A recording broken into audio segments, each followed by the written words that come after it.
We're gonna make homemade gnocchi. It is very easy, a great pasta to have with any kind of sauce on it, whatever. So what I love to do is take my garden veggies and mix them with equal parts flour. So I've cooked this squash. All you have to do, by the way, with squash is stab it a few times like a baked potato and just throw it in the oven. I put it in a pan in case it seeps, but you just cook it until you stab it and it's tender, like this one. And I've started to cut the skin off the outside, as you can see, because this one was cooked. I cooked it yesterday, actually, and now I'm just getting the skin off of it. And a lot of times the skin will just slide right off, but this is a different type of squash. It's a little bit harder to get it off. So what I'm gonna do next is puree this. And you can do this with potatoes, any garden vegetable that you want to cook. Usually a root vegetable works great. So I've got 2 cups of flour. I'm going to do about 2 cups of pureed veggie, 2 eggs, and then we're going to season it, of course, with chic chick.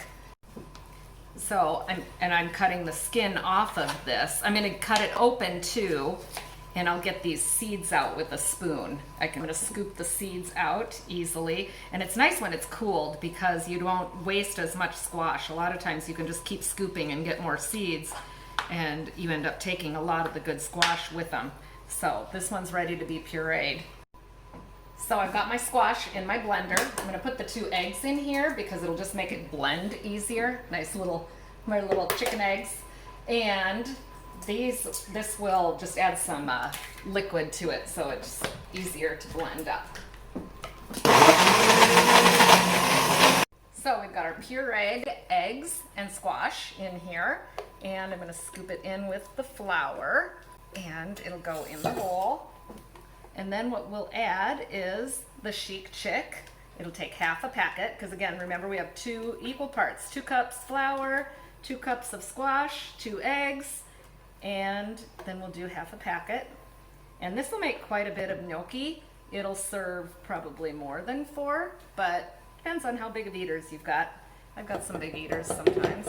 Chic chick, and it's already measured out actually. So throw that in, and then you just mix it up. And if you need to add, oh, I'm making a mess. If you need to add more flour, go for it. And just mix it with your hands, but you want it to be the consistency of like a dough.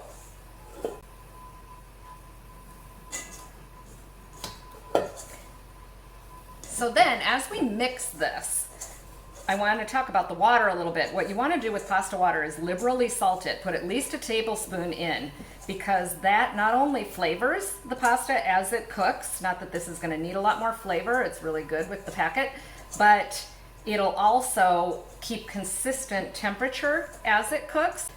So here you can see this was perfect. We've got kind of a ball of dough here, and all we're going to do is break that into just parts. And you can make this any shape you want, but to make gnocchi, it's just super easy. You just roll it out into a snake, and it will expand as it cooks. So I usually cut mine like this, and this freezes really well too, just uncooked. Just like pasta that you'd get in the freezer section. But if you can see that, the size of that, these are just little bits of gnocchi. And we'll drop them in boiling water until they float. They literally take sometimes 3 minutes to cook. And then you have garden squash gnocchi. I want to show you this quickly. See how these are starting to float? I'm going to scoop them out as they cook, and I put them in a strainer over a bowl so the moisture drips off, and then you can serve any sauce that you want over them. They're really flavorful.